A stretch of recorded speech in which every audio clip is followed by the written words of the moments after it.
Assalamualaikum warahmatullahi wabarakatuh. Perkenalkan, nama saya Rahmawati dari kelas 12 TKJB. Pada kesempatan kali ini, saya akan membahas tentang materi bandwidth. Oke, yang pertama-tama yang perlu kita ketahui, apa sih itu bandwidth? Nah, langsung saja kita masuk ke pengertian bandwidth. Bandwidth adalah volume dari informasi yang dapat dikirim dari satu titik ke titik lainnya melalui sebuah koneksi atau sambungan dalam waktu tertentu. Nah, bandwidth ini baru ada ketika minimal dua buah perangkat terhubung. Satu berfungsi sebagai host dan satu yang lainnya berfungsi sebagai klien. Oke, selanjutnya kita masuk ke cara kerja bandwidth. Gimana sih cara kerja bandwidth? Nah, jadi cara kerja bandwidth dapat kita analogikan pada air dalam sebuah ember.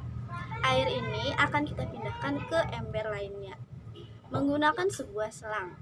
Kedua ember ini menjadi titik awal dan titik akhir. Selang sebagai koneksi atau sambungan, air sebagai data.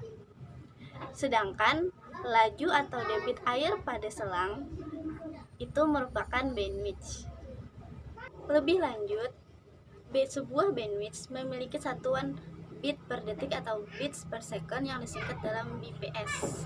Pada umumnya, penulisan ukuran bandwidth menggunakan satuan megabits per second atau yang biasa disingkat mbps. Bit juga bisa dikonversikan menjadi byte. 1 byte sama dengan 8 bit.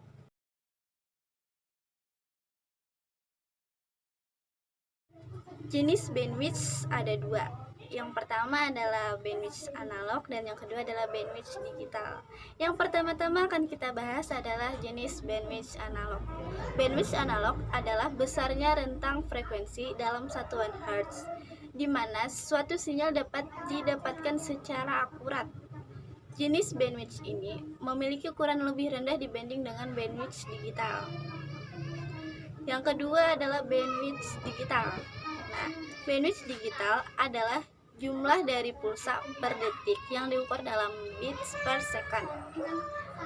Tipe bandwidth ini menggunakan sinyal digital dalam transmisinya. Bandwidth digital memiliki ukuran yang lebih besar atau lebih lebar dibanding bandwidth analog.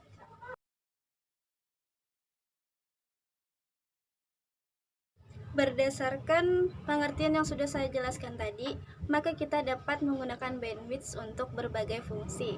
Nah, di antara fungsi-fungsi bandwidth yang pertama adalah sebagai ukuran kecepatan jaringan. Fungsi bandwidth sebagai ukuran kecepatan jaringan adalah fungsi yang paling umum. Hal ini sangat lumrah kita temui pada jaringan khususnya internet. Bahkan kecepatan terbagi menjadi dua. Yang pertama adalah bandwidth upload dan kedua adalah bandwidth download. Semakin tinggi nilai bandwidth, maka akan semakin laju aliran data yang dapat ia transfer. Fungsi bandwidth yang kedua adalah sebagai pembagi kecepatan transfer data. Anda juga bisa membagi kecepatan transfer data pada jaringan lokal area network atau LAN dan wide area network atau WAN yang Anda miliki. Pembatasan kecepatan jaringan ini dapat Anda lakukan dengan cara menurunkan bandwidth hingga nilai tertentu. Nah, ketika bandwidth terbatas, maka jaringan akan lebih stabil karena tidak ada klien atau perangkat tertentu yang menguras bandwidth. Fungsi bandwidth yang terakhir adalah memberi batas ukuran transfer data.